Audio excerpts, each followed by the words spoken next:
siguiendo con nuestra clase, la infelicidad en el ser humano o el sufrimiento humano forma parte de una conducta normal. Porque en la misma medida que habíamos hablado del deseo de la vida o de algo intrínseco en el ser humano, también es intrínseco en el ser humano buscar elementos que lo hagan feliz. Nosotros no vamos a definir la felicidad en este momento, pero sí debemos entender claramente que felicidad también depende de los individuos. O depende de la cultura, depende del momento, depende de lo que sienta la persona en ese momento a que le llame felicidad. Pero sí estamos claros que si la misma persona manifiesta aún dentro de su concepto de felicidad, infelicidad, estamos hablando de psicopatología, porque estamos hablando de un concepto que se sale de la normalidad.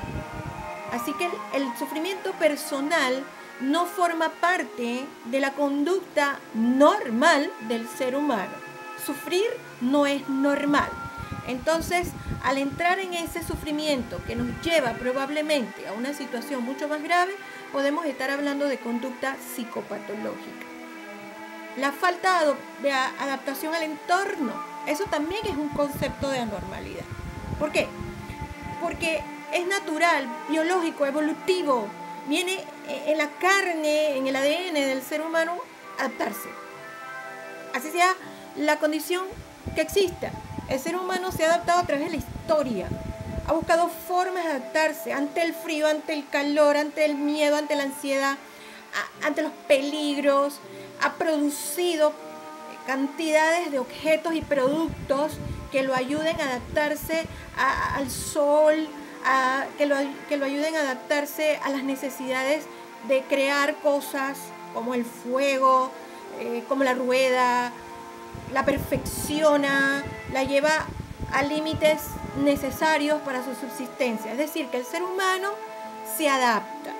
Entonces, una conducta psicopatológica pudiera ser la no adaptación.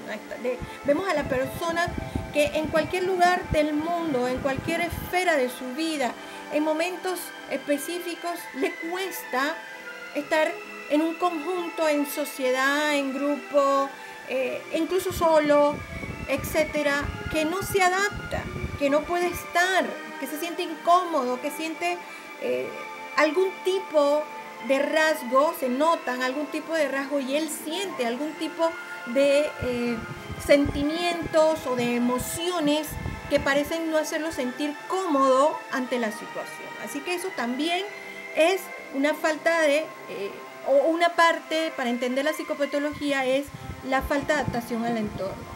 La irracionalidad y la incomprensibilidad. Es decir, la persona es irracional y no comprende no tiene una comprensión de lo que está haciendo, como por ejemplo la vemos en algunas psicosis en las cuales las personas actúan y ellas mismas de alguna manera no entienden lo que están haciendo y el resto de nosotros tampoco entiende por qué lo está haciendo. Hay ahí un efecto que nos dice que hay una psicopatología o que hay un problema patológico porque esta persona no comprende lo que hace, no comprende por qué lo hace y los demás tampoco comprendemos por qué lo hace y de qué se trata esta situación. Esto lo vemos mucho en la psicosis. Así que podemos ver allí una situación de psicopatología o de entender a qué le llamamos entonces criterios de anormalidad o criterios de psicopatología. También podemos ver que hay un malestar en el observador. Es decir, lo que estamos observando nos parece, por ejemplo, uno de los ejemplos más, que podríamos poner con más fuerza porque es tan poderoso en el mundo ubicuo, lo podemos encontrar a cualquier lado, es la conducta pedofílica. La conducta pedofílica al observador en términos generales le es absurda, le es incomprensible, le molesta en términos generales. Por lo tanto, para todos nosotros es una psicopatología o un concepto psicopatológico la conducta pedofílica o el pedófilo. Eso para ayudarnos a entender. Yo no estoy hablando del pedófilo en sí o de un grupo de pedófilos que ellos se comprendan entre sí, ellos entiendan por qué lo hacen y les gusta lo que hacen. Estamos hablando en términos de generalidad. Todo lo que hemos dicho es en términos de generalidad. Por ejemplo, violación de códigos morales e ideales. Eso también le podemos llamar conductas psicopatológicas.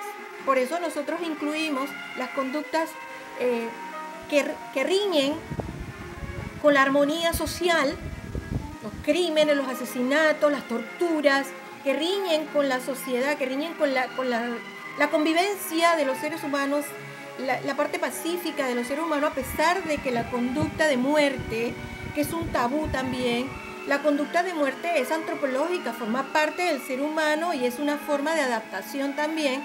Sin embargo, conforme han pasado los tiempos y han pasado la evolución, para nosotros ya la muerte no es un simple quítate tú para ponerme yo. Ya la muerte ahora no es tan necesaria, o quizás ya no es necesaria.